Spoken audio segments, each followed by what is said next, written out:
Mate, there it is. What is up? Good morning, ladies and gentlemen, and welcome to the Shred Show Live. We've got the one, the freaking only, Mr. Epic Mortgage himself, Andrew Cady in the house. And ladies and gentlemen, let me tell you what.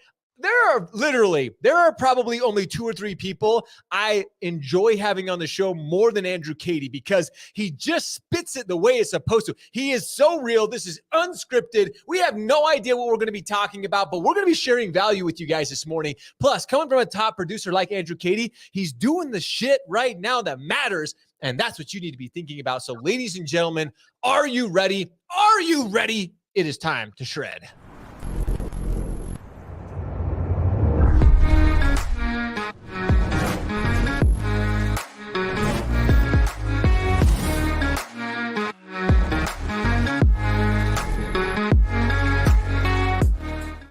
Ladies and gentlemen, good morning, good morning. Like I said, I truly cannot be more excited to have freaking Andrew Cady in the house, Epic Mortgage guy himself. And why I have so much respect, admiration, and love for Andrew is because he is one of those guys that he doesn't let anything get him down. He understands we're in a challenging market, but he continues to dominate. He continues to think like a top producer, and he continues to share it with all of you. Ladies and gentlemen, Andrew Cady. What's up, brother?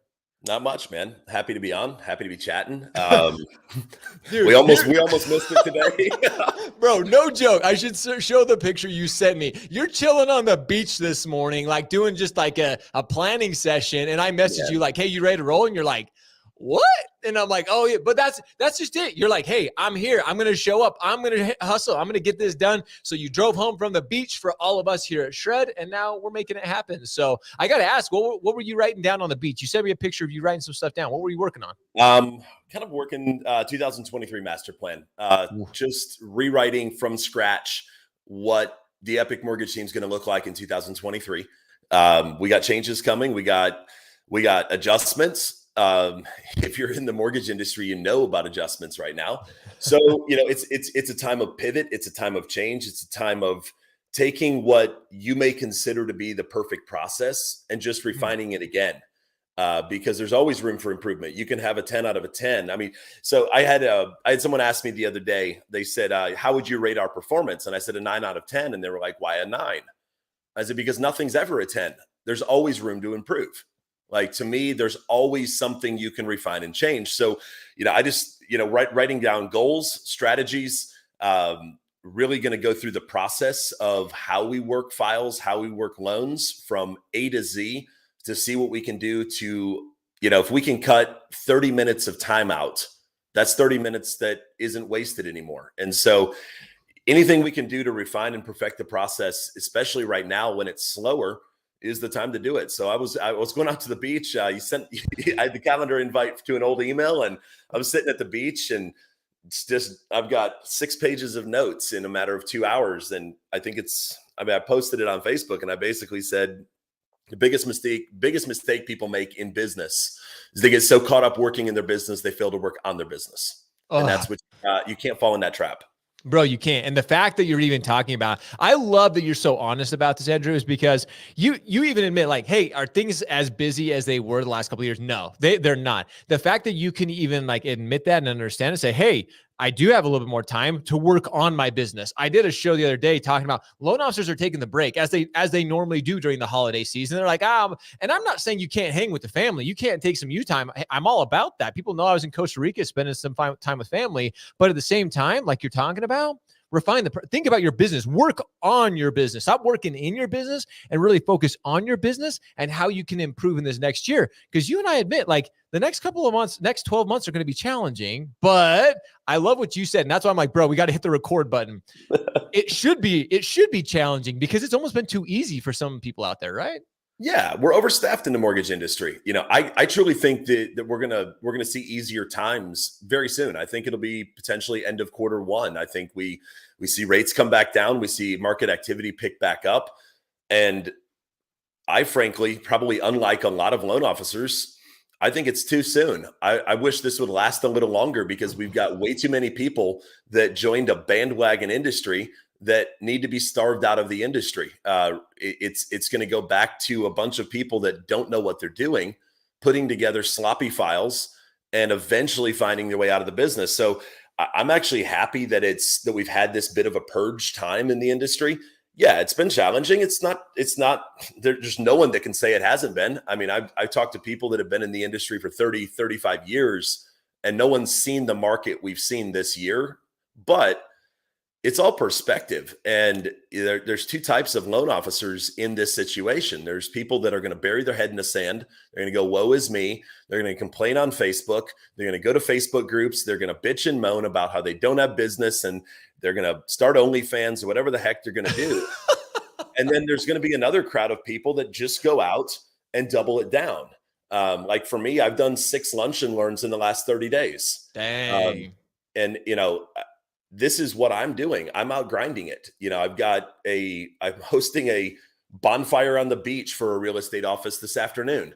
These are the things you need to be. This isn't the time to take your foot off the gas. Right. Dude. Not the time of planting, not the time of reaping. Oh my gosh. Okay. Let's get real, because I love so many of you loan officers are probably like, gosh, this is some hard truth. These guys are being brutal. Right now is the time where you've got to get real. There's no more like fluff. There's no more trying to, everyone gets a trophy these days. We're taking that mentality out of the industry, because Finally.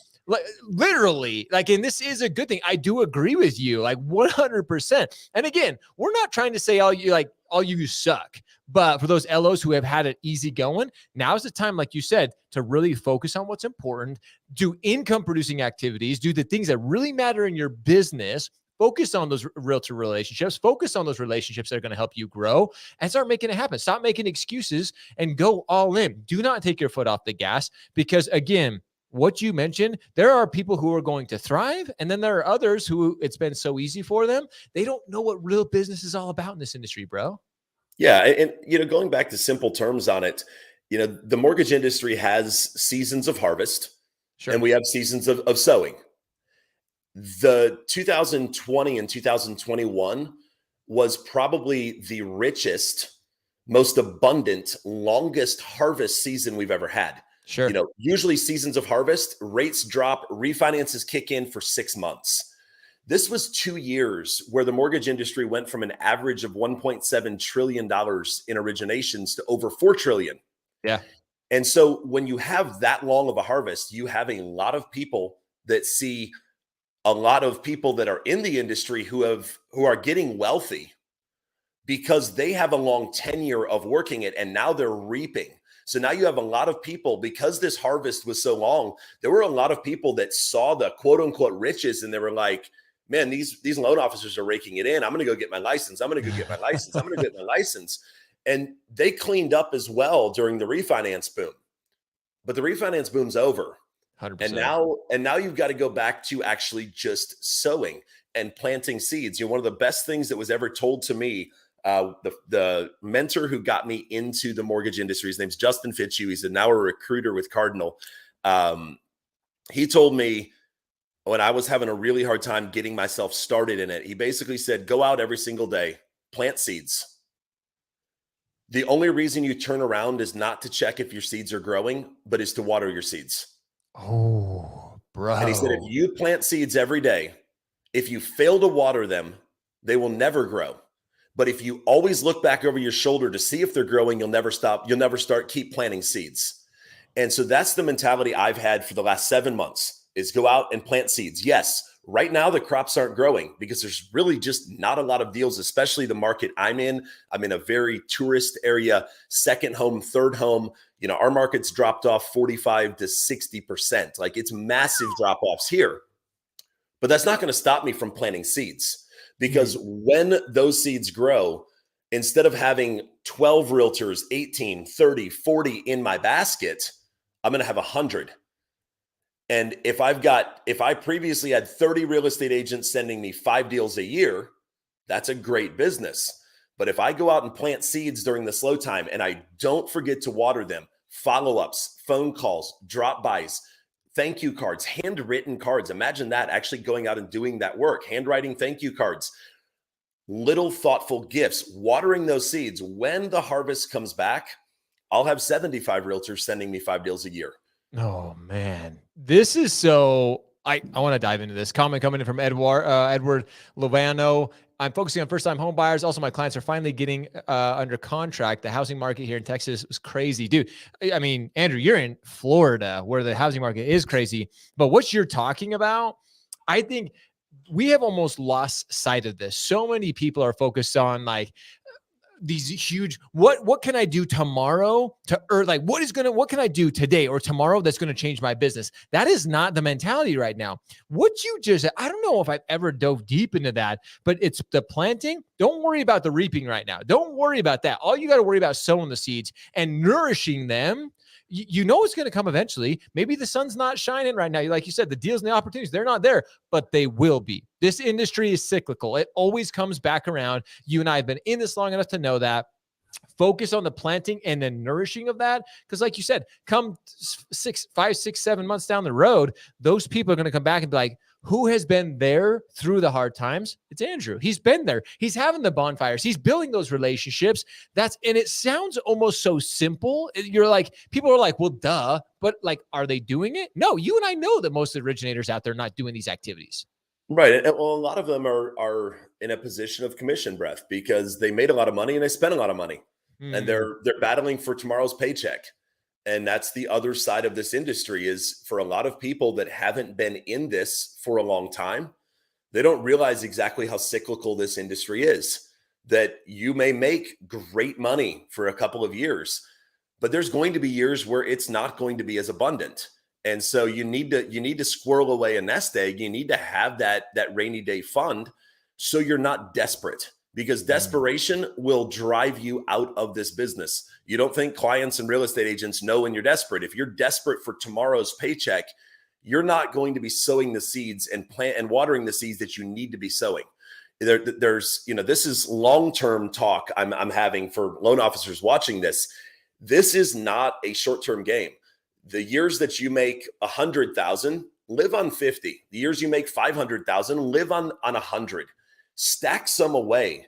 Have that nest egg. For me in the mortgage industry, when I got into this industry, I refused to have any less than 12 months of my living expenses in liquid savings at any time.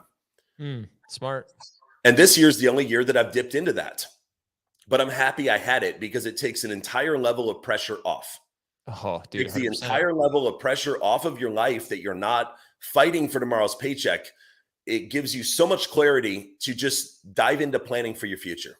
Dude, this is one of those things that number one, even hearing from a top producer, because so many people, like you said, 2000 or 2020, 21, people were just raking it in. They were having great years. They were out there buying the cars. They were living up the life. And even top producers like yourself, we can all say that, hey, it's okay to enjoy some of the finer things in life. It's totally like that. That is absolutely not what we're saying, but you don't go overboard on that. You make sure, because again, this happens in the mortgage industry. And if this is your first cycle, if this is the first time, well, hell, now you've had to learn in a very, very hard way, but that's what's going to make you stronger in the long run. It's okay that you maybe you are struggling right now. Maybe you are suffering, but now's the time to surround yourself with people like Andrew and learning from them and saying, okay, well, now's the time. I want to go back to how you started this, refine the process. If you're struggling right now, maybe it's time to take a day or two, maybe even longer. What does that look like for you, Andrew? Like how you were sitting on the beach this morning, kind of refining it, but what does that process look like? Because it doesn't just happen in a day. How long have you been refining the process? Well, I mean, it's been a work in progress for a long time. I feel like this year, 2022, we really nailed it. We really broke it down. My business partner and I spent a lot of time doing it. And we basically broke down our business process into completely different categories. First category being lead to application. Like the mortgage industry lends itself to being so sporadic and so chaotic because, you're working on a file and another file comes in and then a real estate agent calls with a rescue deal. But if you got to break your process down into bite-sized chunks. And so what we did is we broke down lead to submitting an application. What does that look like when the lead comes in? What information are we getting on the phone? Where are we putting that information in the CRM? What follow-up tasks are we creating to follow up with that client until the application is submitted? Boom, boom, boom, boom. Okay, the next set of process is from the point the application comes in until they're pre-approved. What does that process look like? Who's going to run credit? Who's going to structure the file? Who's going to review the documents? Who's going to call the buyer if we're missing documents? Who's going to chase those documents? What tasks are we going to set up to follow up with a buyer? I mean, so many loan officers think it's set it and forget it, and it's not. If I email a client and say, hey, I need these 2 bank statements to get you pre-approved, what is reminding you tomorrow to follow up with that client? Dude. 90% of loan officers, I would say, don't have a system for that. No way. They're hoping the buyer responds to them. If that buyer doesn't respond, the realtor is going to call them in 3 days and be like, hey, checking on the pre-approval. And they're like, I need bank statements. I lived my life that way. I've been down that road. But you don't get to a point where you're closing 400 plus deals a year unless you have the most dialed in systems. And so, creating those tasks, the follow-up. So, we create a follow-up task to follow up the next day. We send an email, there's a follow-up. When are we updating the agents? At what point is the real estate agent being updated from lead to application to pre-approval? Then we have pre-approval to contract stage. Who's following up? How many buyers do loan officers lose because of a lack of follow-up? How many times do your buyers switch real estate agents? Dude, that's the question, because every real estate agent has a different preferred lender. Sure. So if I send that pre-approval letter today and I don't do consistent follow-up with the agent and the buyer, if that buyer doesn't like the agent after 3 days, finds a new agent, that agent's going to say, I'll get pre-approved with my guy. I just lost the deal because I didn't do follow-up. So you have, then you have your pre-approval to contract, what's happening in there. And then we have contract through clear to close. And then we have closing through post-closing. So it's really a 5-process system. And each process document of each of those is multiple pages long of checklists of what we're doing, who's doing what, who's following up. And, although many would consider it a perfect system, I think there's always room to improve. What can we do to shave time off? So, we're running metrics on, the loans we close this year. We'll do somewhere in the neighborhood of 400 and probably 480 units this year. Damn. And that's not me, that's the whole team. Sure. We're about 480 units. We're going and breaking down each segment and running ops reports of in between when the disclosures are sent and it's sent to processing, what's the average time? Processing to submitted to underwriting, what's the average time? Submitted to underwriting to conditional approval. And we're breaking down each of these timelines and then trying to find discrepancies on where we can shave a day off and be like, we average 19 days clear to close. How can we make it 15? Where can we shave time? What is the biggest time waste in it? So one of the things we identified is buyers being lackadaisical in signing their initial loan disclosures.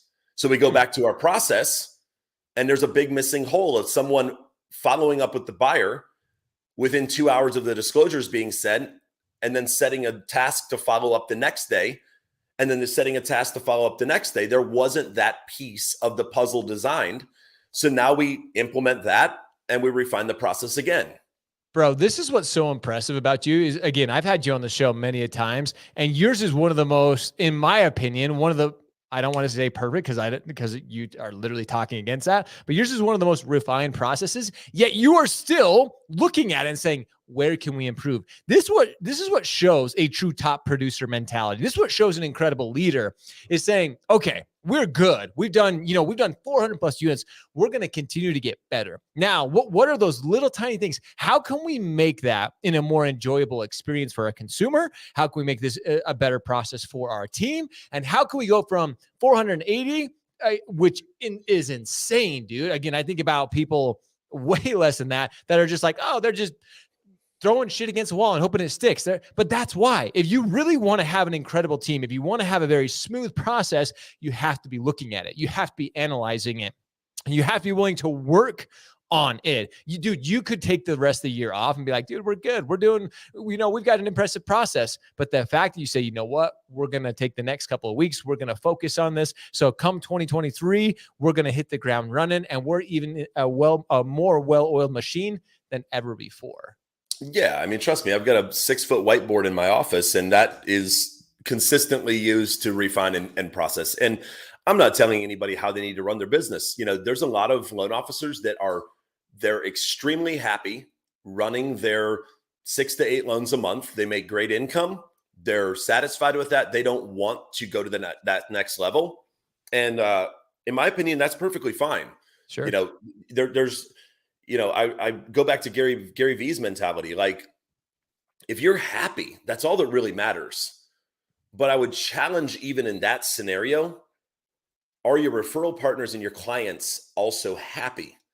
And so even if you're not going to refine your process to grow yourself bigger and grow your team bigger and make yourself more money and do all these things, because I'm a bit psychotic in business growth development, it's what I love. Do it for the sake of others, and then do it for the sake of finding yourself more time.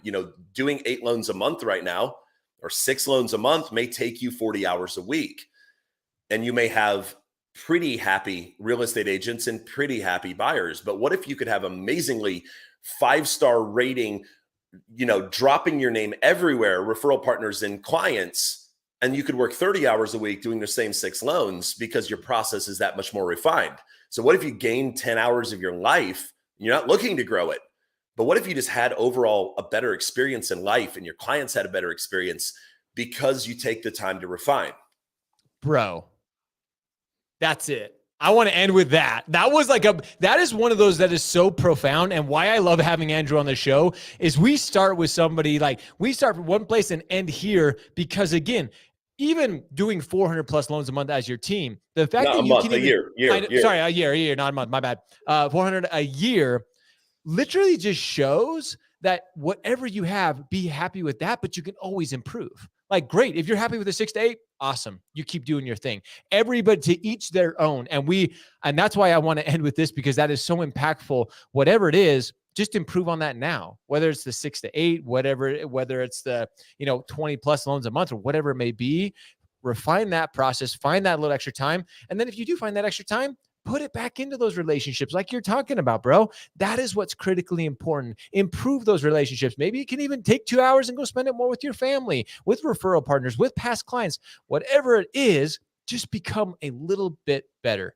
Andrew, this has been incredible. This is why I love having you on the show, because again, we have no agenda. Well, I just know whatever is going to come out of Andrew's mouth is going to be fire. It's going to be gold, and it's going to help you guys. The last 20 minutes has been all about serving you. He's not getting anything out of this other than the absolute satisfaction that he's helping you. He's perfecting his process. And that's what shows a freaking true leader.